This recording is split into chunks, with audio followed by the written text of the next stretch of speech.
Hello everyone, welcome back to my YouTube channel. എല്ലാവർക്കും സുഖമാണെന്ന് വിചാരിക്കുന്നു. ഷോർട്ട് വീഡിയോസിനിടയിൽ കുറെ പേര് ചോദിച്ചിട്ടുണ്ടായിരുന്നു എപ്പോഴാണ് ഗിവ് അവേനെ കുറിച്ചുള്ള ലോങ് വീഡിയോസും റൂൾസും കാര്യങ്ങളൊക്കെ ഇടുക. നമ്മുടെ വീഡിയോസ് ആദ്യമായിട്ട് കാണുന്നവരാണെങ്കിൽ ഒന്ന് സബ്സ്ക്രൈബ് ചെയ്യാൻ മറക്കണ്ട. അതെ, വീഡിയോ സ്കിപ്പ് ചെയ്ത് മുഴുവനായിട്ട് കാണുക, കാരണം ഇതിന്റെ ഇടയിലായിരിക്കും നമ്മുടെ ഗിവ് അവേനെ കുറിച്ചുള്ള കാര്യങ്ങളൊക്കെ നമ്മൾ പറയുന്നത്. ഗിവ് അവേക്ക് എന്ത് വേണമെന്ന് ചോദിച്ചപ്പോൾ എല്ലാവരും കമന്റ് ഇടുന്നത് ക്രാഫ്റ്റ് ഐറ്റംസ് ആണ് കൂടുതലായിട്ട് വേണ്ടതെന്നാണ്. ഓക്കെ, അങ്ങനെയാണ് നിങ്ങളുടെ ഇഷ്ടമെങ്കിൽ അങ്ങനെ. ഈ മന്ത് ഗിവ് അവേ നമ്മൾ നടത്തുന്നതിന് കാരണം ഈ മാസം എൻ്റെ ബർത്ത്ഡേ ആയതുകൊണ്ടാണ്. അപ്പം നമ്മുടെ ചാനലിനെ സപ്പോർട്ട് ചെയ്യുന്ന നമ്മുടെ സ്വന്തം സബ്സ്ക്രൈബേഴ്സിന് എന്തെങ്കിലുമൊക്കെ ഗിഫ്റ്റ് കൊടുക്കാമെന്ന് കരുതി. നിങ്ങൾ വിചാരിക്കുന്നുണ്ടാ ഞാൻ ഈ കറങ്ങിയടിക്കുന്ന സ്ഥലം ഏതാണെന്നല്ലേ? ഇത് ഐക്കയുടെ ഷോറൂമാണ്. നമ്മുടെ വീടുകളിലേക്ക് വാങ്ങാൻ പറ്റുന്ന എല്ലാത്തരം ഡെക്കോർ ഐറ്റംസും ഇവിടെ അവൈലബിൾ ആണ്. അത് മാത്രമല്ല, ഇവർ അടിപൊളിയായിട്ട് ഡിസ്പ്ലേ ഒക്കെ സെറ്റ് ചെയ്തിട്ടുണ്ട്. അതനുസരിച്ച് നമ്മുടെ റൂമൊക്കെ നമുക്ക് ഡെക്കറേറ്റ് ചെയ്യാം. ഐക്കയുടെ ഷോറൂം കേരളത്തിലില്ല, സോ അതാരും സെർച്ച് ചെയ്യേണ്ട. ആന്ധ്രാപ്രദേശ്, കർണാടക ആൻഡ് ബോംബെ ഒക്കെയാണ് ഇതിന്റെ ഷോറൂം ഉള്ളത്. ഇൻസ്റ്റഗ്രാമിൽ എന്നെ ഫോളോ ചെയ്യുന്ന ആൾക്കാർക്ക് കൂടുതൽ അപ്ഡേറ്റ്സ് കിട്ടുന്നതായിരിക്കും. സോ ഞാൻ ഡിസ്ക്രിപ്ഷനിൽ ആഡ് ചെയ്യുന്നതാണ്. ഗിവ് അവേന്റെ ക്രൈറ്റീരിയ എന്തൊക്കെയാണെന്ന് പറയാം. So let's start.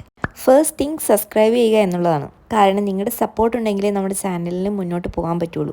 And the second one is, ഏറ്റവും നല്ല ജെനുവിനായിട്ട് കമൻറ്റ് ഇടുന്ന ആളെയാണ് നമ്മൾ പിക്ക് ചെയ്യുന്നത്. ഈ ഒരു വീഡിയോസിൻ്റെ അടിയിൽ മാത്രമല്ല, നമ്മുടെ ചാനലിലുള്ള എല്ലാ വീഡിയോസിൻ്റെ അടിയിലും ജെനുവിനായിട്ട് കമൻറ്റ് ചെയ്യുന്ന ഒരാളെ. ആൻഡ് തേർഡ് വൺ, കലാപരമായി കമൻറ്റുകളൊന്നും ഇടാൻ കഴിയാത്തവർ വിഷമിക്കേണ്ട, അവർക്ക് വേണ്ടിയിട്ടുള്ളതാണ് മൂന്നാമത്തെ ഗിഫ്റ്റ്. അതിനെന്താണ് ചെയ്യേണ്ടതെന്ന് വെച്ചാൽ, ഈ വീഡിയോൻ്റെ അടിയിൽ കമൻറ്റ് ഇടുക. അതിലൊരാളെ നമ്മൾ റാൻഡം ആയിട്ട് പിക്ക് ചെയ്യുന്നതായിരിക്കും. May 15th വരെ നിങ്ങൾക്ക് പാർട്ടിസിപ്പേറ്റ് ചെയ്യാം. ആൻഡ് May 16th നമ്മൾ വിന്നേഴ്സിനെ അനൗൺസ് ചെയ്യുന്നതായിരിക്കും. അപ്പോൾ ഈ ഒരു ഗിവ് അവേക്ക് വേണ്ടി നമ്മൾ 3 വിന്നേഴ്സിനെയാണ് സെലക്ട് ചെയ്യുന്നത്. നോട്ട് ദ പോയിന്റ്, പാർട്ടിസിപ്പേറ്റ് ചെയ്യുന്ന എല്ലാവരും സബ്സ്ക്രൈബും ചെയ്തിരിക്കണം. അപ്പോൾ ഐക്യ എന്താണെന്നും ഐക്യനെ കുറിച്ച് അറിയാൻ താല്പര്യമുള്ളവർക്കും അടുത്തൊരു വീഡിയോ നമ്മൾ ഇടുന്നതാണ്. അപ്പോൾ രണ്ടും മിസ് ചെയ്യേണ്ട. ഗിവ് അവേക്ക് പങ്കെടുക്കാൻ താല്പര്യമുള്ളവർ അടിയിൽ കമന്റ് ഇടുക ആൻഡ് ലൈക്ക് ആൻഡ് സബ്സ്ക്രൈബ് ചെയ്യുക. ഓൺലൈനായിട്ട് ഐക്യയുടെ പ്രൊഡക്ട്സ് നിങ്ങൾക്ക് വിസിറ്റ് ചെയ്യാവുന്നതാണ്. എന്തെങ്കിലും കുഞ്ഞായിട്ട് നിങ്ങൾക്ക് അതിൽ നിന്ന് വേണമെന്നുണ്ടെങ്കിൽ ഞാൻ ഹെൽപ്പ് ചെയ്യുന്നു. ബിക്കോസ് ഒരുപാട് ക്യൂട്ട് തിങ്സും ഡെക്കറേറ്റീവ് സെറ്റും ഒക്കെ ഉണ്ട്. സോ നെക്സ്റ്റ് ഇടുന്ന വീഡിയോ ആരും മിസ്സാക്കരുത്. അതിനകത്തെല്ലാം ഡീറ്റെയിൽ ആയിട്ട് ഞാൻ പറഞ്ഞു തരുന്നതാണ്. ഈ ഒരു ഷോറൂമിനെ കുറിച്ച് നിങ്ങൾ അറിഞ്ഞിരിക്കുന്നത് വളരെ നല്ലതാണ്. കാരണം എപ്പോഴെങ്കിലും കേരളത്തിന് പുറത്ത് വരുമ്പോൾ നിങ്ങൾക്ക് ഇവിടേക്ക് വിസിറ്റ് ചെയ്യാൻ പറ്റുന്ന സ്ഥലങ്ങളാണ്. അപ്പോൾ വീഡിയോ ഇഷ്ടമെങ്കിൽ ലൈക്ക് ചെയ്യുക, സബ്സ്ക്രൈബ് ചെയ്യുക, കമന്റ് ചെയ്യുക. അപ്പോൾ മറക്കണ്ട, അടുത്ത അപ്ഡേറ്റുമായിട്ട് വരുന്നവരെ ടാറ്റാ.